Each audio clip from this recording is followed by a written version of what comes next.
இப்போ தமிழ் ஆடியன்ஸ் பார்க்குற பார்வை தமிழ் சினிமா மேலே எப்படி இருக்கு, மலையாள சினிமா மேலே தான் அதிகமாக ஈர்ப்பு. ஏன்னா சினிமா ஒரு கண்டென்ட்னாலே மலையாள சினிமா தான் அப்படின்ற ஒரு இதை மாத்திட்டாங்க. தமிழ் சினிமா என்ன தப்பு பண்ணுது?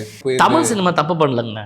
தமிழ் சினிமாவுக்கு வர புதிய இயக்குநர்கள் சில பேருடைய தாட் ப்ராசஸ் தான் இங்கே வந்து ரசனை மாறிக்கிட்டே தான் இருக்கும். அவங்க வாழ்வியல் சூழல் வேறு, நம்முடைய வாழ்வியல் சூழல் வேறு. கடுமையான வார்த்தைகளை கூட அங்கே நீங்கள் பேச கேட்கும்போது பார்த்தீங்கன்னா மென்மையாக தான் வரும். எந்தடா அடமுக்கும் இப்படி தான் ரொம்ப உச்சக்கட்ட கோபமே வந்து அவங்ககிட்ட மென்மையான வார்த்தைகளாக தான் வரும். பட் அங்கே எப்படின்னு சொன்னால் மேக்ஸிமம் கிட்டத்தட்ட ரைட்டர்ஸ் நம்பி தான் படங்கள். ஒரு ரைட்டர்ஸ்கிட்ட போய் எங்கள் கதை கேட்பாங்க, அவங்க தான் எழுதிட்டு யார் இதை நடித்தா நல்லா இருக்கும்னு சொல்லி அவங்க சொல்கிறவங்க தான் புக் பண்ணுவாங்க.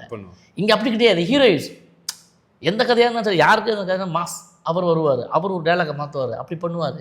ஸோ இங்கே வந்து நடிகர்கள் கையில் சினிமா இருக்குது, அங்கே இயக்குநர் கையிலையும் ரைட்டர்ஸ் கையிலையும் இருக்குது. இப்போ இங்கெல்லாம் வந்து ஆயுத பூஜைக்காக சரஸ்வதி பூஜைக்கெல்லாம் எழுதி பழகுவாங்களே, அங்கெல்லாம் நம்ம என்ன அரசியல் எழுதி ஆரம்பிப்புக்கிறோம் இல்லையா. ஆனால் அங்கே பார்த்தீங்கன்னா அடூர் கோபாலகிருஷ்ணன்லேருந்து வைக்கம் முகமது பஷீர் மாதிரியான பெரிய பெரிய எழுத்தாளர்கள் முன்னால் தான் போய் நிற்பாங்க, க்யூவில் நிற்பாங்க.